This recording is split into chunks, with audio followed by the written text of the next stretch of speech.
La désertification constitue un problème épineux pour le monde entier et accélère l'insécurité alimentaire. Pour se pencher davantage sur la question, des rencontres périodiques s'organisent pour repenser les modes de gestion des terres. Ainsi, la conférence des parties COP15 sur la désertification en est une tribune. En prélude à cette grande rencontre de haut niveau, les différentes parties prenantes du Bénin se sont retrouvées pour peaufiner leur stratégie de participation. Aujourd'hui, c'est une journée que nous avons voulu être une journée pour discuter de la position du Bénin par rapport à la prochaine conférence des parties de la Convention sur la lutte contre la désertification qui se déroulera du 9 au 20 mai 2022 à Abidjan en Côte d'Ivoire. Et donc l'idée était que toutes les parties prenantes à cette convention échangent sur les actions qui sont menées sur le terrain, les défis qu'il reste à relever pour le Bénin et comment est-ce que nous allons aboutir à intégrer cette thématique-là dans les différentes politiques que nous avons au niveau national pour réduire réellement la dégradation des terres dans notre pays. Professionnels des médias, organisations non gouvernementales, acteurs de la société civile, ainsi que des universitaires ont débattu sur les enjeux de cette COP15. Occasion pour eux de faire également une évaluation du plan d'action national sur la gestion durable des terres. Ils nous ont permis de faire une évaluation du plan d'action national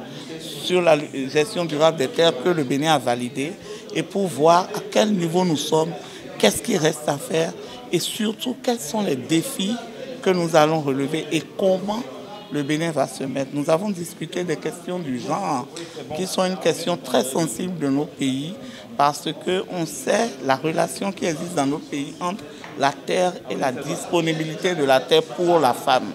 Donc c'est une question récurrente de toute la zone africaine qu'il est important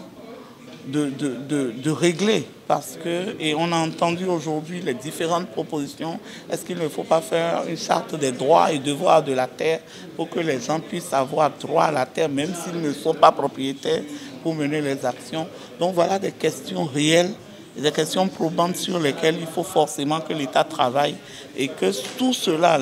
la sécurisation du foncier permettra de régler un certain nombre de problèmes également en matière de gestion durable des terres. Le Bénin va donner de la voix à cette COP15 pour faire parler de son expérience en matière de gestion durable des terres et aussi nouer des partenariats pour réduire la désertification.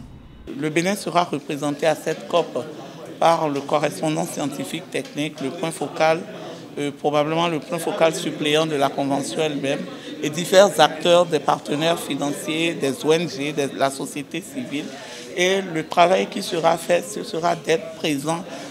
à la majorité des activités pour pouvoir dire et capitaliser également les actions qui sont menées par les autres pays, pouvoir profiter des expériences des autres pays, ne pas rester sur ses propres expériences, mais également pouvoir échanger avec différents acteurs pour pouvoir avoir des partenariats, des actions que nous pourrons ramener et mener à la fin de cette COP-là. Il faudra également que le Bénin puisse faire entendre sa voix dans le concert des nations et surtout essayer que les questions et les défis qui restent à relever par notre pays soient pris en compte par le groupe africain des négociateurs qui va le porter maintenant au niveau du groupe international. Conférence des parties sur la désertification COP15 à Abidjan est une première en Afrique de l'Ouest. Le thème de la COP15, Terre, vie, héritage, de la rareté à la prospérité, une rencontre internationale qui va sûrement accoucher de nouvelles décisions pour une meilleure